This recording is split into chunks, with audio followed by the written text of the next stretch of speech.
Let's talk about it.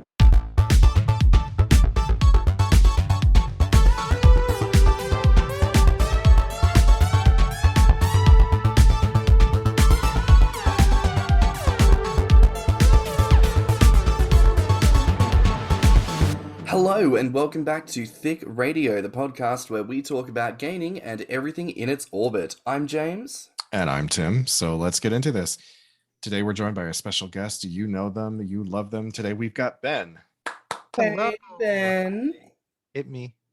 It you. Well, hey sis, it's Christmas. Yes, I'm so excited. It's my favorite time of year. It is a phenomenal time of year. I'm also going to say this in the recording to remind myself to get some of those like sleigh bell, like snowfall sound effects, just like lace that shit through this entire fucking episode to a campy degree. So, you know. Come on, post-production. You know, so, ooh, sleigh bells. Ah, the sound of reindeer. Ooh, a fat man eating milk and cookies, which is honestly just me eating milk and cookies, because listeners literally stuffed down like 5 cookies right before we started. I mean, I'm not going to lie to you. I still have some Borders biscuits. They were incredible, and I have them here. And I've also got a nice mug of tea. And literally what I'm going to be doing is after I ask Ben a question, I'm going to put myself on mute, and then I'm just going to be stuffing my fat fucking face. So He's decided to make it as difficult as possible for me to focus on the question at hand. Because this is the point of the episode. We are talking about Santasexuality, goddammit. Because, come on now, look, let's preamble this bitch. Like, how many of us, people who are around the age of 30, let's say, our introduction to gaming was a strong fascination with Tim Allen in The Santa Claus, and it was that one fucking scene where he's jogging on the treadmill, and it pans up, and it stops at his belly for a good 3 seconds, wobble, wobble, wobble, before it continues up, and he's panting, and gasping, and chuckling. He slaps his belly and says, does this look like a little weight to you? You can't see, but I'm actually blushing at this very moment. My entire face is red. Honestly, I feel like I'm going to do a Santa Thickums video at some point, but I'm also going to wait for like a year or two afterwards, and I'm going to do a sequel to that, where I do plan on being substantially larger, and for that one, I'm going to do a scenic recreation of... Yes! If you need a cameraman, maybe, what if? What if you fly over and you get to be the guest feature as the doctor in that? Oh, I would... That works for me. That definitely does it. That definitely does. It's definitely something that I've thought about, like if and when, well, I'm not going to even say if, I'm going to say when James and I can start a production company. That's definitely going to be a theme for some video that we produce. I gotta say though, I kind of feel like the odd man out right now because, to be completely honest, I don't fetishize Santa. Like, I understand the reference point with the Santa Claus, and I was of the young impressionable age when I saw the film too, and like, yeah, that moment did do something for me, but to be honest, after he completes his Santa transformation, it kind of went away. Like, I don't have this yearn to have sex with Santa. So, I mean, I guess I'm going to be the control group. You're going to be the one that's over there fully clutching the pearls as me and James get very graphic. No, I totally understand the Santa fantasy, and I love people who indulge in it, and like, great. It's just, it doesn't do quite the same thing for me. And I mean, that's fair. You know, it's like... Our beautiful community is made up of all sorts, and I feel like, much in the same way as it's good to explore blueberry fetish and understand elements of that and how that resonates with some people, Santa does the same thing. So, you know, let's just get into it. So, listen, Ben, first of all, mostly, how do you define your sense of Santa-themed sexuality? What do you call yourself? Like, okay, so I guess I hadn't accepted that like it was 100% Santa Claus that like sparked the beginning of my sexuality. But I have since done that, and yeah, pretty much every other like fetish, anything I have stems directly from my like admiration aesthetically and sexually and like on all levels with like the archetypal masculine of Santa Claus, you know? James is still chewing.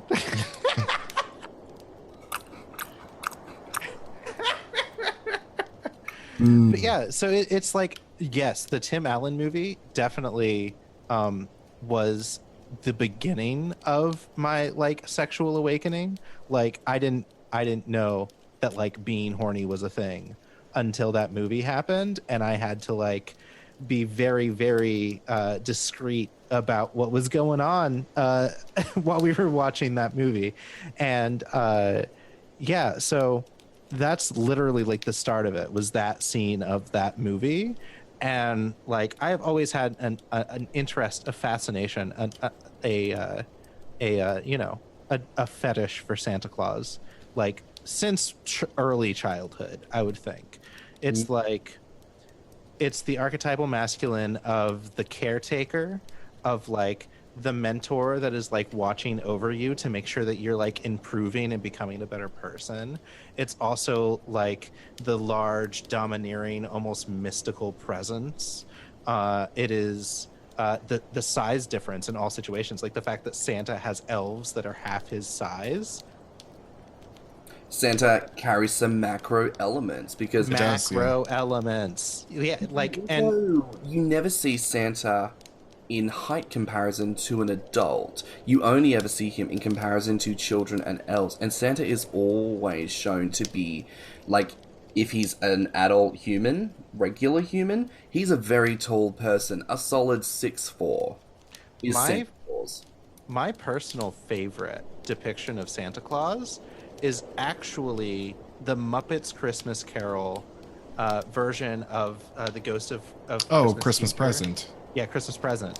Because he is huge. Yeah. He is massive, and he is jolly, and he is stern. He is all of the elements of Santa Claus that I find super, super awesome, but with that added size that like you are given as a child of, you know, the grandiosity of Santa Claus. And yeah, no, it's also like the sternness of Santa, like how he will just straight up give you nothing if you do not impress him. Like that desire to impress Santa Claus. Like there's so many elements that like directly influence every like little bit of my sexuality.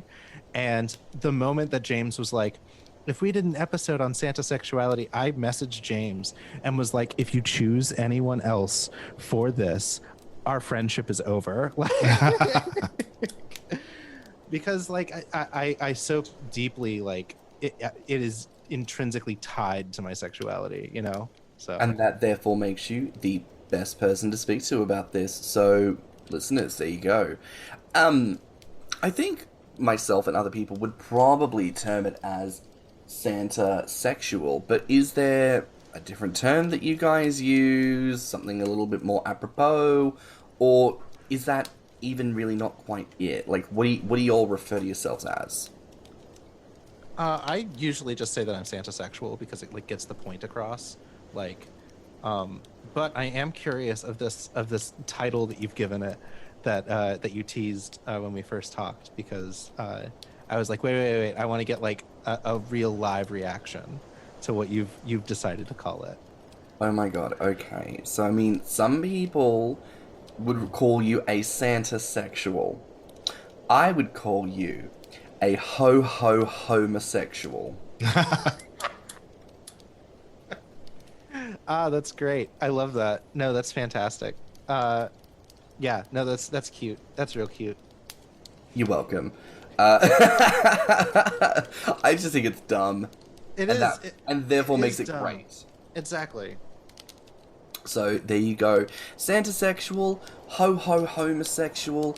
You know, we've got lots of words bandying about today. But I want to ask you to tell us the story about how you came to your Christmassy sexual awakening. I mean, I know that you were watching the movie and a certain reaction happened, but you know, give I us think the frame that, by like, frame. I think that it also is tied, like, to, you know, Christmas being like a magical time of the year every year that I was growing up. So I tied good, positive dopamine feelings in my brain to like the idea of Christmas. And the idea of Christmas is represented by Santa Claus. So like this time where like everyone loves you and loves each other, and everyone is celebrating and kind of, you know, reveling in some hedonism, is so directly tied to, you know, good positive feelings that of course I'm gonna like attach part of my sexuality to it later in life. I don't know, that's what I see, because like we were super hardcore about Christmas growing up. Like I was raised Roman Catholic, which I do not have such a happy relationship with that upbringing at this point. I do call it that I was raised in a cult, but a huge part of being Catholic is Christmas, and there's so much like mythology surrounding Christmas that I believe is where some of the best values of Christianity actually lie. And it was like the only time of year that like I wasn't questioning my religion, I wasn't questioning like my relationship with my family, I wasn't like it was the time of year when there were no problems, you know. So yeah, of course I'm gonna like attach, you know, positive feelings sexually later in life to that as well. It also helps that like from a very young age I had always been fascinated with like bigger men and like men of size, especially like the more like stern like position of power men. And like I always felt like a guy with a belly and like that size to him that was very, you know, like evocative of Santa was something that I was very drawn to, like even from a very early age. So like Tim Allen just kind of like did a performance of Santa masculinity that was hot, and a lot of people, you know, attached themselves to. But that kind of expression of masculinity that is like the archetypal Santa, let's call it that, the archetypal Santa, is it was a performance of that type of masculinity that was well done, which is like why I like to talk about like all of the different performances of Santa that like are consistent with the archetype, and I love all of it. Like there are so many different kinds of Santas that I like. I guess I can amend my original statement of not being attracted to the Santa archetype for one exception, and it wasn't until I saw Rise of the Guardians where he was voiced by Oh my god. Alan, was it Alec Baldwin who voiced him? Probably. I think it was Alec Baldwin. And it was this very huge... Yeah, fisting extraordinaire with fucking naughty and nice tattooed on his arm. You basically want to have your asshole torn open by the literal spirit of like harsh winter and discipline. That's your fetish. Yeah. I haven't seen that movie yet, mostly because haven't? I'm afraid of how parasocial of a horny relationship I'm going to have with that Santa. I'm worried that like it will damage my relationship if I watch that movie, because I'm going to get so sexually attracted to that Santa. Oh my goodness. I mean, listen, at least you can be vulnerable and acknowledge that. Yeah, and for a moment here, I do want to speak to the what you said about for one point not really questioning religion in that moment, and I identify with that. I'm a former born-again Christian, former Bible college kid. I did that for a lot of my life and went to church every Sunday and lived for the Christmas season because it was carols non-stop, and it was Christmas in the park where we would always do this staged show where there was the nativity scene, and it was this full thing that would be done every single year, and it felt incredible to be a part of because, of course, it's Christmas. it's the Christmas season. 'Tis the season. You hear the words out of people. Suddenly people start showing up to church with plates of food, and church is no longer just you show up, there's a sermon, and then everyone goes home. Suddenly it becomes lunch afterwards. So, you know, you don't just cram in breakfast before you go. Suddenly you're staying because there's this huge social event afterwards, and it becomes this huge collective community moment. And in the past, I've spoken to this. Things that I do miss from my church days are those moments of community. But I also know that they came about for very specific reasons. Christmas being that. So I feel you on that. There's definitely a sense of, not to say purity of thought, but almost like throughout the rest of the year, people apply whatever ideology they want to their religion, and will hear about it from the pulpit, etc., etc. But Christmas, because Christmas from the Judaist perspective is all about the birth of Jesus, it's the same story every time. So it's hard for them to muddy the waters with that. It's very easy to say, it's all about Jesus, all about celebrating, all about family and food and fun and blah, blah, blah, blah, blah. So, you know, for a solid month at the very least, Christmas is a good time at the church, you know? Yeah, no, and I meant it when I was like, it is a season of hedonism, because like Christianity specifically, Catholicism more specifically, in order to keep the lives of the people in the religion inconsistent, have seasons in which you are supposed to starve yourself of certain things. You have Lent.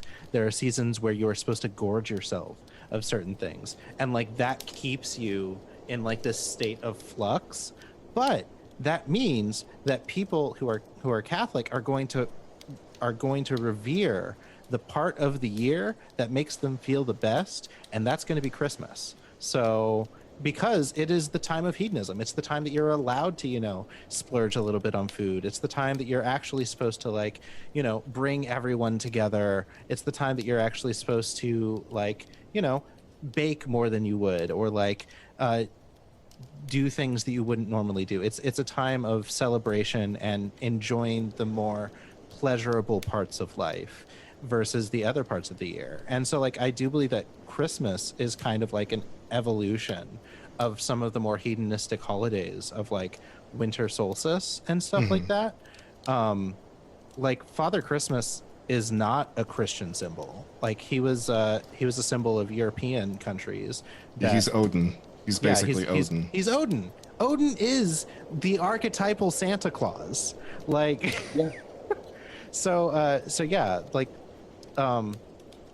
so while Christians revere Christmas to that extent, it's only because they wanted to, like, take control over all culture and suck it into the culture of it. But I do think that in return, that culture that it sucked in does persist a little bit. So we still retain that absolutely. nature of hedonism, that nature of that. And well, even the use of simple things.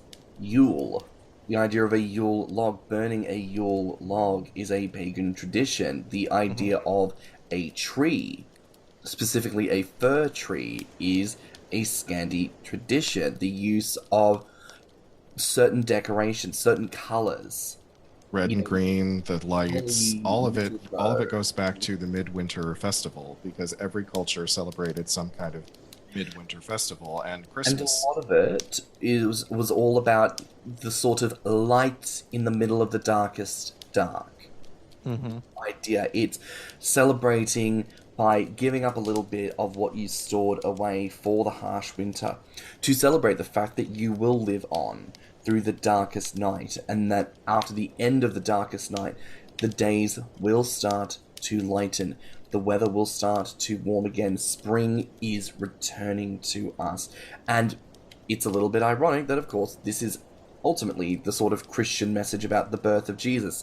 You know, at that point in Judaic history, things are at their worst. But now with the birth of Jesus comes the potential for eternal life, resurrection, eternity with God, the salvation of all humanity. So, you know, it's quite interesting that sort of ideas get adopted and co-opted, but actually these themes still run consistent.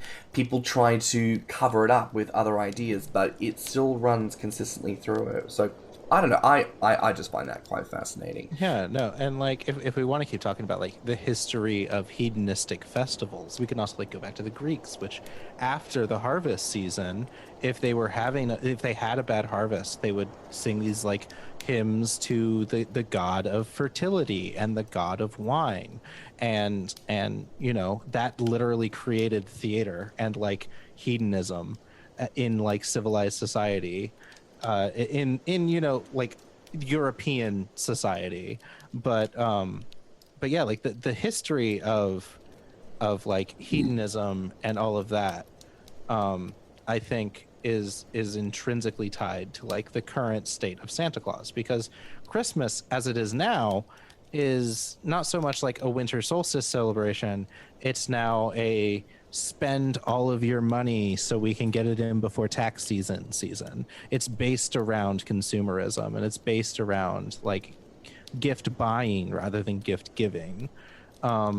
So yeah, like I think that the through line of the hedonism is definitely all through there, and I think that's why, you know, a fetish that is so hedonistic is symbolized in, you know, Santa Claus, the archetype of the season.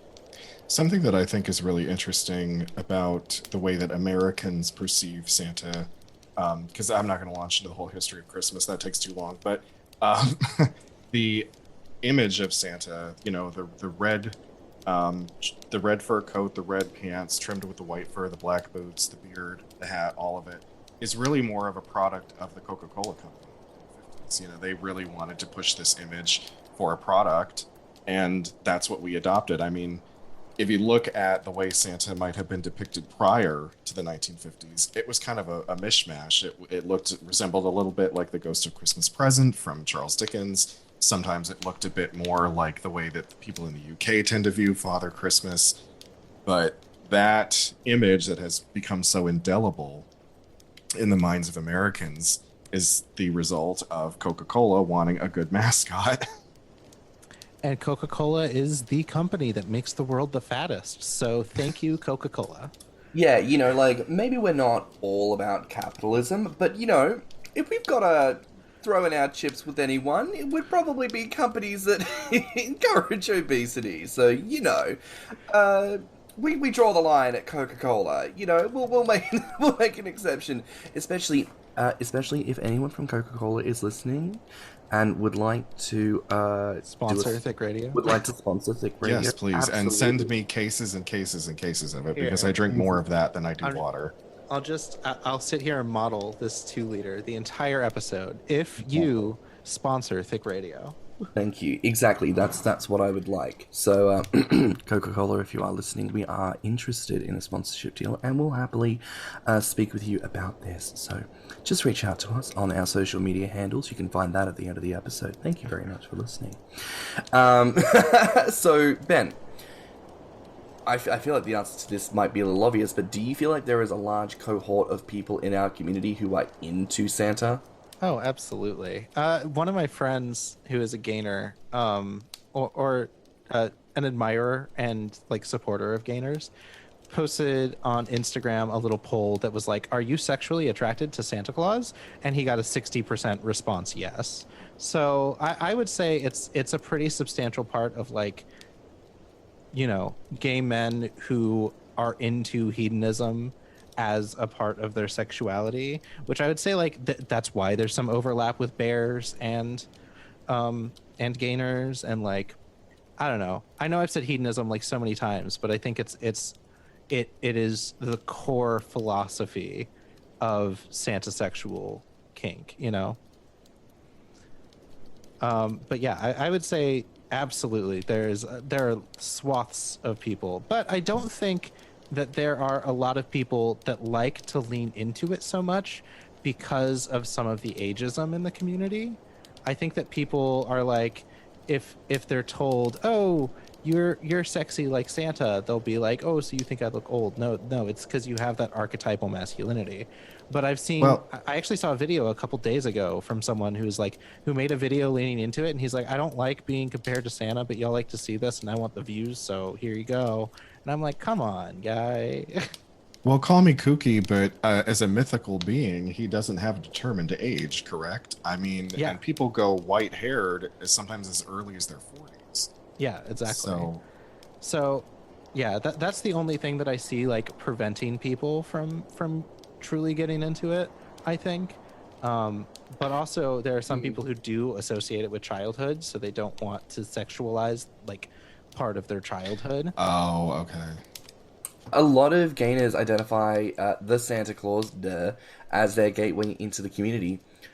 What does that say about the root of gainer interests?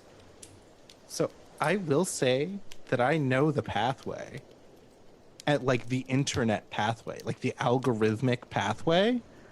And it was, if you watched that scene, you got gainer videos in your recommended videos, because this is before YouTube did content moderation at all.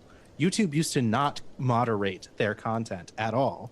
And so if you watch that video, right next to it, you would get a video of some gainer jiggling their belly. You would get a video of some gainer doing a Santa cosplay. You would get a video of so like me watching that video when I was like 12, 13 years old, at like the dawn of YouTube in like 2006, 2007, I found some content. I found lots of content. I found so much content.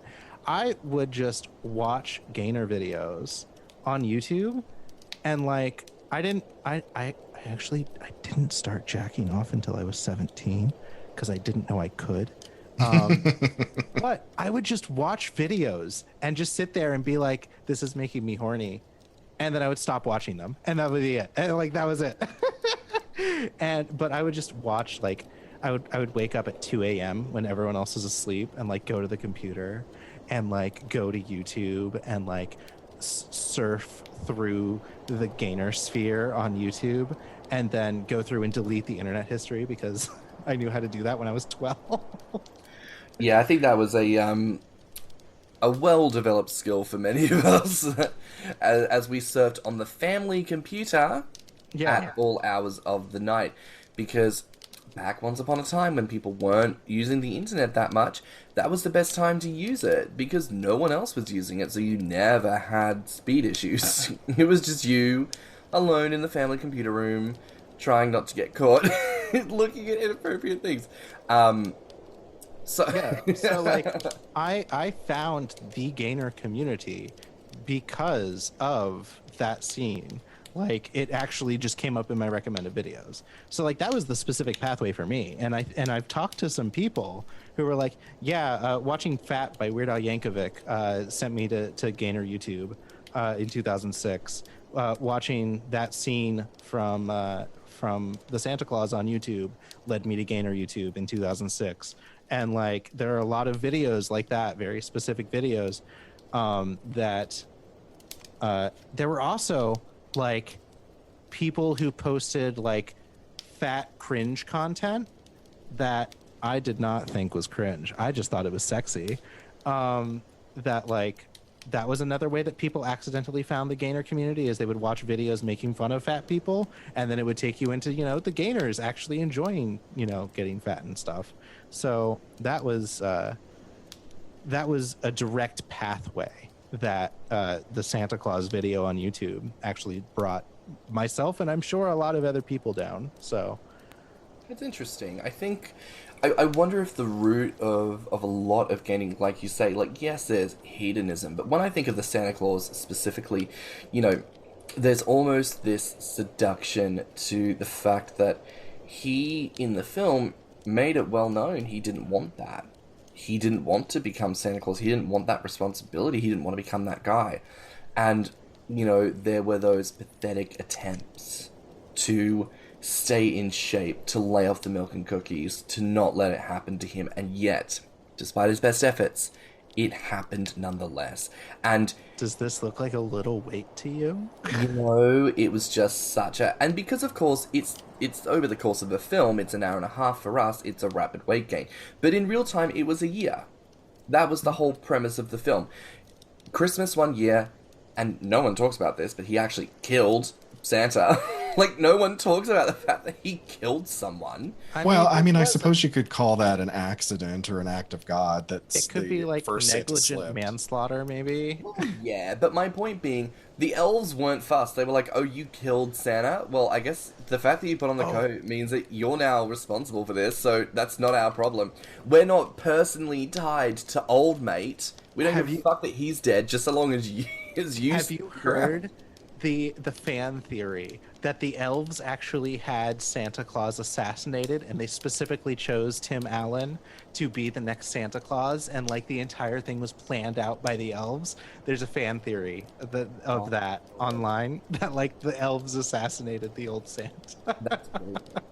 But what I loved about it was that, it was over the course of a year for him. So what you see is a man going from trying to fight against the will of the universe to just kind of being this, gassy, hungry, jiggling doughboy who, even his personality changes, which to me probably borders on the insidious, but is still very sexy because he goes from being this grumpy dad to being fat and jolly. He can't help it. He can't help becoming that person, to the point where eventually he just accepts it, goes to the North Pole, dons the suit properly, and starts making his rounds as Santa Claus. To me, that's very sexy from a gainer perspective, because that's how I view a lot of my own gains. It's this idea that, I look in the mirror and I don't see me, because the slender body is not the correct me. This is the wrong body. So to my mind, there is an inevitability in the pursuit of a larger self. And in all honesty, that's kind of my goal with gaining. As much as I can spout numbers and spout things that I'm trying to achieve, ultimately, I'm just working until I find that big body and I look in the mirror and go, that's me. That's the real James. And that's kind of what I'm working towards. And when I encounter these transformative moments, like I've got fat earlobes, just shit I would have never thought of. To me, that gets me more excited than anything, because it's the most subtle of ways that my body is saying, no matter what you do, no matter how hard you try, you're never going to fix this. This is never going to change. You did this. You are a fat boy for life. And that does me every single time. Just sucking it off the fingers. This is all poetry to my ears. I love all of this. Yeah, no, there is a little bit of the corruption aspect of it, a little bit, I guess. Like the corruption transformation, of a kind of callous person being transformed into a different kind of person that is, more attractive in some ways, and in some ways that are kind of, what people wouldn't normally see as attractive, I guess, is another part of it. And I don't know. It's very there is an element of that corruption, and I think that a lot of people in the community, because it kind of goes into the CNC territory of things, and a lot of people get nervous around CNC, and it gets to a weird conversation there. But a lot of people do find that like corruption aspect of it very, very enticing and part of the fetish for them. So I don't know. I think it's good that we have like an example of that transformation that is a positive one instead of a purely negative one, where like so many examples of like the corruption into the fat person is like the slob, the blob, the failure to society, instead of, this actualization into a larger than life, big, domineering, stern, caring, fatherly, paternal, like, morally, like a part of Santa is the fact that he cares about if people are good or bad to each other. And he rewards people being good. So like he is also like a very like strong moral figure. And so like the transformation into that, more positive form of fat actualization, I think is good, whether or not it is consensual. So, Santa is perhaps one of the few positive role models that exist in the mainstream for fat people, but a lot of the recent depictions of him shows him either slimmed down or with some form of insulation in his suit, conveying a padded but skinny Santa. Why is this? Gulag. All of them, all the skinny Santas to the gulag with you. This is awful, hateful. I hate it. This is one of the things that like makes me very upset, is a skinny Santa. There is a line in Rudolph the Red-Nosed Reindeer, the 1950s stop motion film, where Mrs. Claus comes up to Santa, who is still not fat enough for Christmas yet to fit into his suit, where she comes to him like with a lot of food, and she's like, "Eat, Papa, eat. Nobody likes a skinny Santa." And I'm like, yeah, correct. She's right. Mrs. Claus, the OG feeder, like, no. I mean, so like, skinny Santa, no, like, part of the example of someone who is hedonistic is the fact that they don't care what their body is going to look like. It is that their body displays that they are a hedonistic being. And you can't do that with a skinny body. I'm sorry. And like this also might like go into my skinny phobia a little bit. But yeah, nobody likes a skinny Santa. That's what I say. I mean, fair, plain and simple. And I do think that maybe part of the reason why they're making him slim down in various medias is due to societal fat phobia, due to this idea that, oh no, fat is a bad thing, therefore we can't encourage it wherever it comes across. So being his fatness is such a visual and implicit aspect of his self, it makes sense that any time you present him as slimmer, there has to be a very clear reference or explanation given. Like Kurt Russell in The Christmas Chronicles, he has a line where he goes, they refer to him like, gosh, you're very skinny. He's like, yeah, well, the camera adds 10 pounds, and when you're on a billboard that size, it looks more like 50. And I'm like, okay, fine, but also gross. Yeah, gross. I don't care. Like, if you want to make it You really want me to believe that a man who eats millions of cookies a night has abs? Well, similar to the recent reveal of Thor in the now God of War Ragnarok sequel that's going to be coming out. The internet fell the fuck apart because there were those of us who, first of all, thirsted. Let's be honest, we thirsted. But also were bored to the people who were like, what the fuck? Thor isn't fat. Like, no, cunt. He doesn't look like Chris Hemsworth normally, you idiots. You actual idiots. Like, read... That just proves that they've never actually read any mythology that Thor is in, because even in the myths, he is described as being a large-bellied man. He's able to eat 2 goats and drink from a stein that never empties. The funny thing is that Fat Thor is actually the more accurate version of Thor. Because also, look at the strongest men in the world today.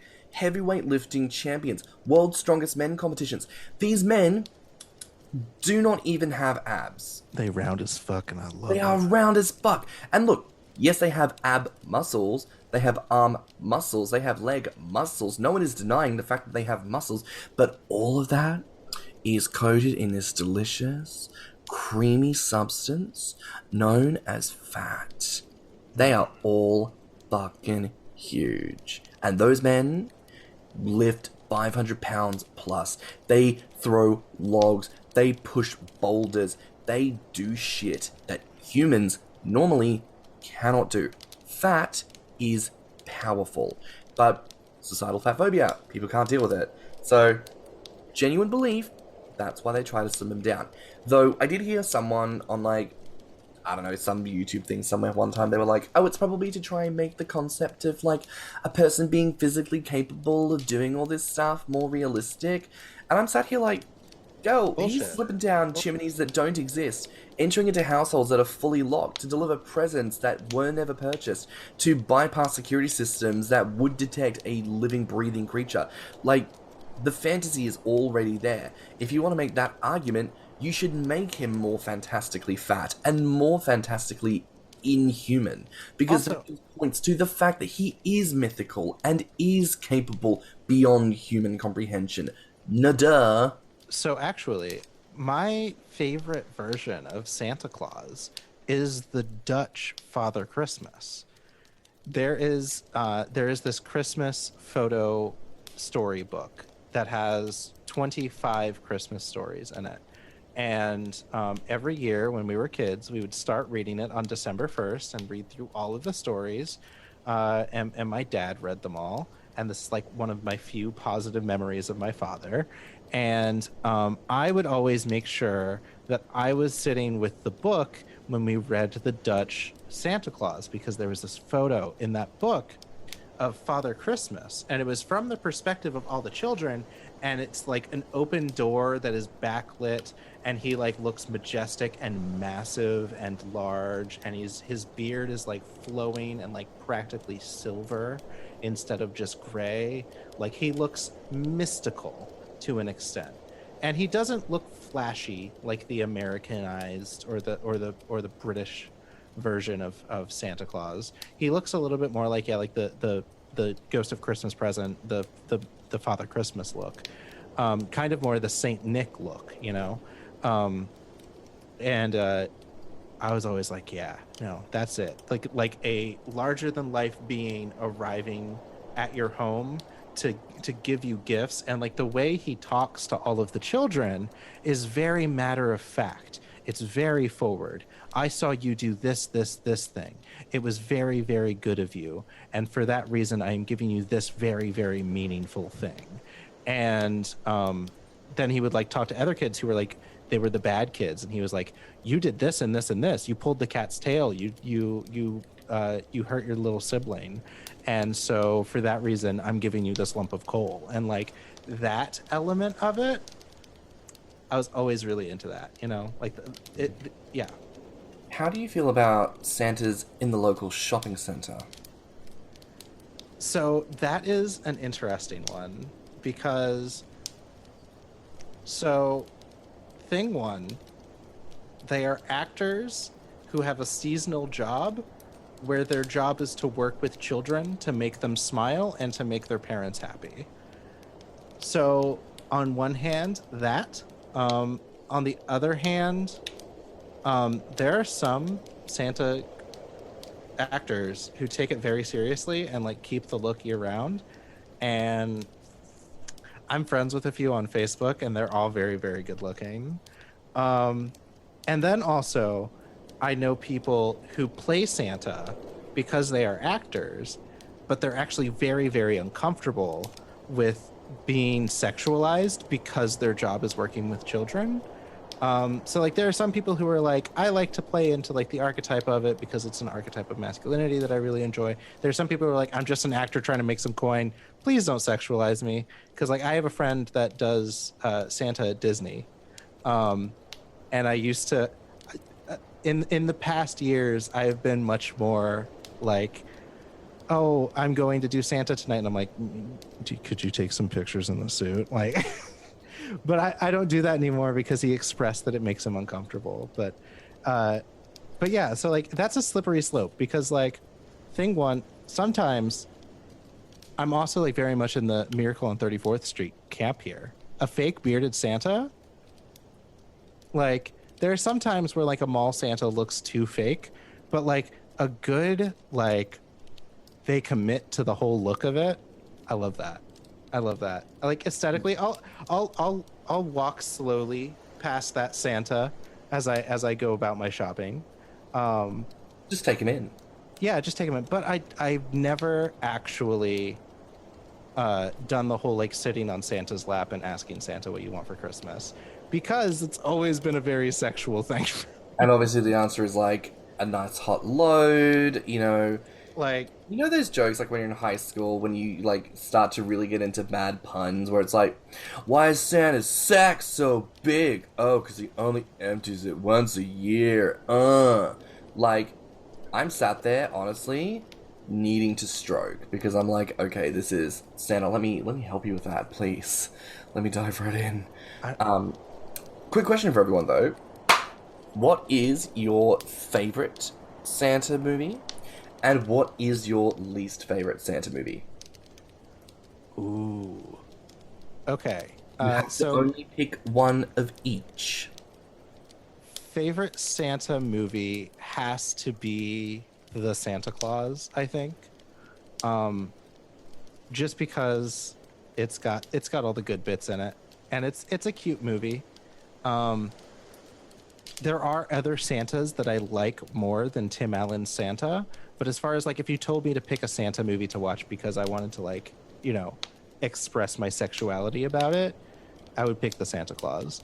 But like bad Santa movie, there was one that came out last year where I don't remember what it was called, but it was like The Fat Man or something like that. And it was what was this? Okay, Santa movie 2020. What was this movie? Fat Man is what it was called. And it was, who was the actor in it? Lead actor was Mel Gibson. Yeah. Oh God, no! I will never watch it then. Yeah, and it looked absolutely horrendous. He's like this very gaunt, skinny Santa trying to do like this grim, dark, middle of the woods kind of weird, dark thing. And I only saw a trailer for it, and I'm like, that's the worst Santa movie ever made, period. I don't even have to watch it. I have a feeling. I have a feeling that that's the worst Santa movie ever made. I mean, fair. Tim, what's your best? Favorite movie dealing with Santa is probably The Life and Times of Santa Claus, which was a stop-motion animation film made, I think, in the 60s, and it was based on a book that L. Frank Baum wrote, the guy who also wrote The Wizard of Oz. So it has a lot of like Santa's pagan origins in it, and I really like the fact, because the whole premise of the movie is that Santa Claus is about to die because he's a mortal man, and the immortals get together and they decide whether or not they're going to confer immortality upon him. And it's just a nostalgic thing for me. I really love it. And the worst Santa Claus movie is probably Santa with Muscles, which starred Hulk Hogan, if you can believe it, and I think it was made in like 1987 or something. And it was just a unredeemable piece of shit movie. So yeah, that was probably the worst one. Good lord. I mean, listen, the Santa Claus, top of the charts every year without fail. And probably my least favorite Santa, I'm gonna have to go with Bad Santa. Oh, very fair. Just because, like, it's nothing to do with Santa. It's nothing to do with Santa Claus. It's just a cunt who happens to work as a mall Santa. Yeah, that's the guy that like works as a mall Santa, and he's like an absolute asshole to kids, and like that's the whole joke. And like, I don't know, I don't really care about that kind of a joke. Do you know what I mean? It's almost like, I don't need to see that. We do have a listener question if you're ready for this. Ooh, yes, I'm so ready. Give me the listener question. Tell us about your raunchiest Santa fantasy, by which we mean Santasy. I mean, this is one that I actually sexted about with a prominent Santa person in the community, someone who's been cosplaying Santa a lot. Specifically, feeding cookies, funneling whole milk, and frauding in the fold between belly and thigh of someone, specifically Santa, while I am the size of an elf and being ordered around as like the servant feeder elf. That is the current like highest tier fantasy of the of the whole thing. And I don't know if that's too graphic or not graphic enough, but that's the basic gist of it. I mean, you can go into even more detail if you'd like. Oh yeah, no, like specifically the size difference thing is a big part of it. Of like, if I could be like 4'5" and be, you know, a little elf servant of, you know, Santa as he's trying to gain up to his Christmas weight, and then being responsible for like making that happen. That's very much of the fantasy, you know. I want to be the Mrs. Claus in this scenario, but I want to be the elf, not Mrs. Claus. I did have a fantasy once where Santa was basically turning me into the new Santa. So that's like narrative and fantasy. I like that. So, you know, in the fantasy, like, I don't know how I wind up at the North Pole, but like I'm there, and obviously like it's stylized like the most luxurious wooden cabin with the fire and the fireplace. Oh yeah, that visual of it being like a wood, like a cabin in the woods that is like also very sexy, opulent, and like there is silk everywhere and fur and like. Oh, totally. You know, so like in the fantasy. Yeah, you know, part of the fantasy is that opulence as well. Yes, part of the fantasy is I'm the little boy who, you know, through the process of being fed and fattened up into the new Santa Claus, like obviously involves an aging process as well as a growth process. So, you know, I find that like I'm laying on the couch and it's not that I've been immobilized because he's sitting on top of me, but I'm immobilized because he's already put me in the clothing. The boots are so big on my feet. They're jangling around inside. And, you know, the buckle on the coat that he's clasped me in, it's so ridiculous that it's so loose. But because the sleeves are so long and so floppy and my arms are so little, you know, it just weighs me down. But through the process of being fed endless milk and cookies, I find myself inflating and growing physically to the point where the boots are a nice snug fit. And the coat is just full around my round belly, and then, you know, I feel that beard growing down my face as well, and it's that final moment, you know, where he like kisses my lips and puts the hat on my head, smacks me on my rump and ushers me out the door, that like somehow I've become the new Santa, you know. So Ben, are you okay? Are you... I had to disassociate for a second so that way I had to like literally disembody myself from my horny brain and like have an argument in the back of my consciousness to be like, calm down, horny brain. Oh, don't worry. You're trying to have a conversation about this. There's only one more question after this, so truly hold on to that moment. I just kept picturing, like, I don't know why, but I gave James a Barbarian accent and just was like, oh yes, fatten me up, Sinterklaas. Und set some room for later. Like, that's so Augustus. No, that's so horny. Stop. And I love this chocolate. It's so very tasty. Also, I apologize to... I need to, like, change the light of my lamp to pink so that way you can't see how much I'm fucking blushing. But, with all of that said, and listeners, I hope words, James. Those... you know, I want to round things out here, Ben. 'Tis the season, so of course today it's all about the spirit of Christmas. What does the spirit of Christmas mean to you? Hedonism. That's what it is. That's what it is. It's about, you know, the pursuit of the more pleasurable things in life, and that to me is the meaning of Christmas, because, you know, it's the darker months. It is the time in which we're not sure if we're going to make it to the next harvest. You know, our bodies are internalized. You know, all of that. We went through literally thousands of years of evolution of us, you know, having to rely on, you know, harvest to harvest. So like that's a part of our, you know, internal clock of the year of, you know, we need to do something to celebrate to get us through this. So I think that that's always going to be a part of it. I think it just changes based on, you know, the society it's in. But I think that like element of, you know, hedonism and need to celebrate in order to enjoy the winter months is always going to be part of it. And sometimes it's a little horny. So just sometimes. Just sometimes it's a little horny. Tim, what about you? What does the spirit of Christmas mean to you?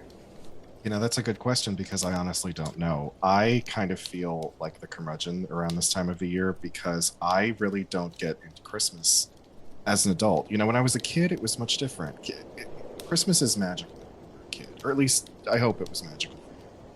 But older absolutely. I'm getting, the less I feel connected to it. Like, I love spending time with my family, but the decorating, the gift giving, all of that, the Christmas songs on the radio, I kind of just don't want to participate like I used to. And I'd like to get back to that somehow. I'd like to find my way back to the Christmas spirit. Like, I mean, here we are sitting beginning of December when we're recording this, but I haven't put a tree up. I haven't put out a single decoration.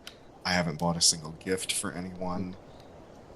I haven't made any, cookies or anything that's Christmas related. And I'd like to get back to it somehow because I really miss that feeling. Well, I'll say this for me, and I think I've said this before about other things. I think it's very ritualistic. I think it's very ritualistic how we approach Christmas, and questions about capitalism aside, the ritual of how you approach it, I think gets you into the spirit. So I think it does mean listening to Christmas music and putting up decorations and buying gifts and doing all of that. But I think it's also about doing it on your own terms. Because it's so capitalistic, there is a huge demand. I know for me, I really fell out of love with gift giving because I have a large family, an extended family, and, so that none of the kids felt sad, everyone bought everyone presents, which often was a very money-consuming process. So people were buying presents back in March and April, and I would get 20 presents or so a year, but a majority of them were like Lynx body wash sets or socks on undies, because it was just for the sake of buying a present. It didn't actually mean anything. So for a long time, I was just unsold on the notion of it. But when I started living my adult life and started looking at the friends in my life who I wanted to buy presents for, the presents I bought were intentional.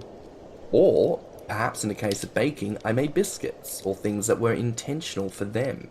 It was a gift for them, the person, and therefore it was more meaningful. And when I thought about what would be meaningful to me, it's not necessarily about having the largest Christmas tree, but it's about having one that I can decorate any way I want. Specifically, with decorations that were personalized. So if I went to a Christmas market, I would buy a personalized decoration to commemorate the year or to commemorate a person. And so when I decorate the tree with personalized decorations, I get to reflect on each of those memories as I look at the tree. And when I listen to certain songs that I do like and aren't overplayed, it's nice to indulge in music that makes me feel happy. Or what I do every year, 24 Days of Christmas. I watch a Christmas movie every single day. Not necessarily about Santa, but a Christmas movie to get into the spirit of Christmas. And those are all things that I do. It's part of my ritual to feel the festive spirit. And that works for me. So I have a couple more things to say about specifically the ritual thing of it. I guess the reason why I say hedonism instead of the more capitalistic idea of gift giving or gathering or anything like that is because I think that those are more of the ideas to get you to buy and sell things. But sometimes there are some things that you could do, like sharing your time with other people.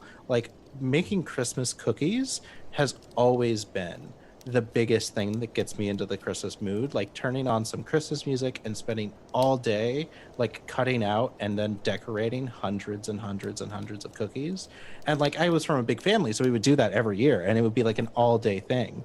And we would do it twice every season, pretty much. We would do it in the first week of Christmas, and then we would do it right before Christmas so that we had cookies for Santa Claus. And I always liked the second one because I was I'm making cookies for Santa Claus. But that was always special because it was you're spending time with people, and you're also putting all of your collective effort into doing something. And like elements of the tradition of it can be more about, you know, how you bring people together and how you celebrate and how you bring some joy into the darker months. It doesn't have to be so traditional.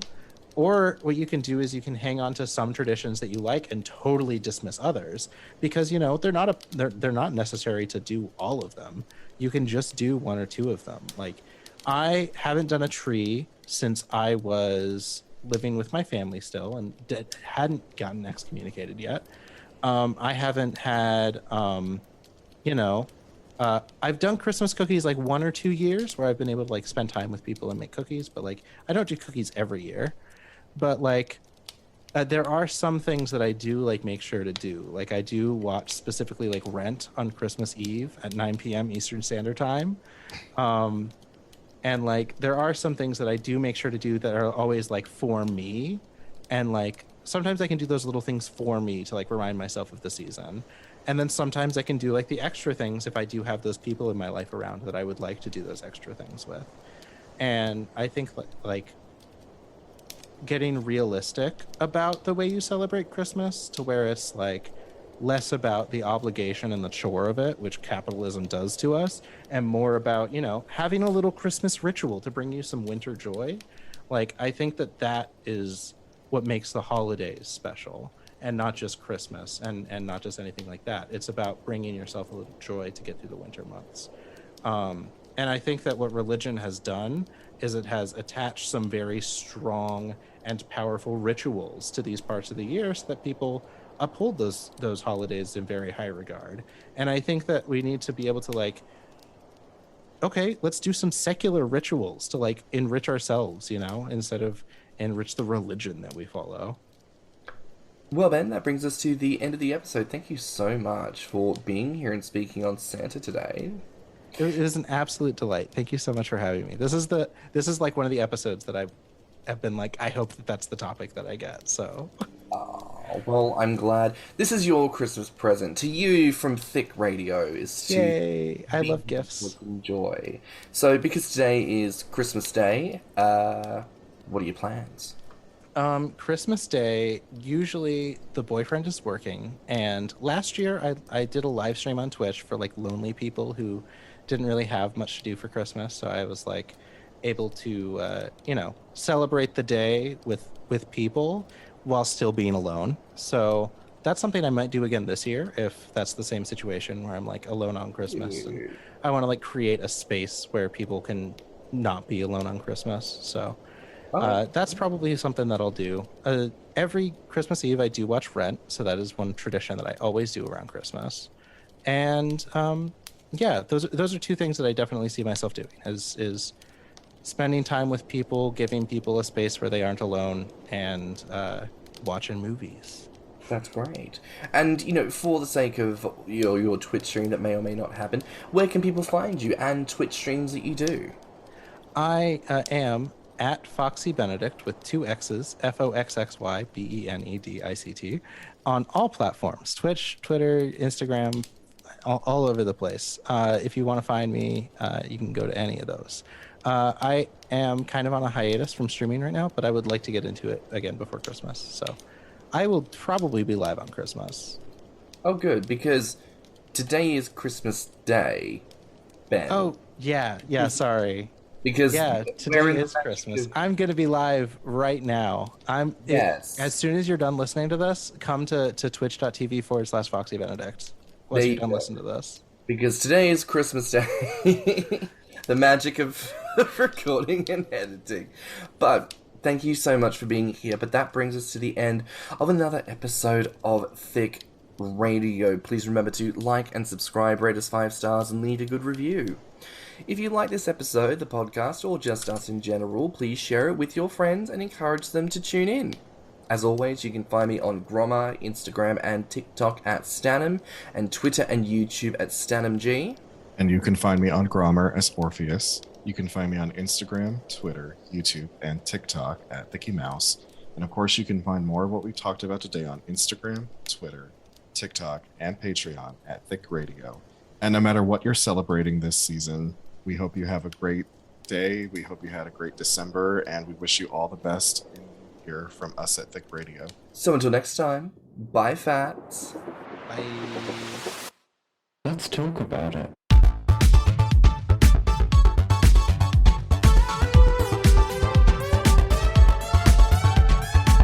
Thicc Radio is a Patreon and Enter app podcast produced by Stan and Dicky Nuts. Mixed and mastered by stannnum. Our artwork is provided by Lokitu. Our theme song is provided by Spotify.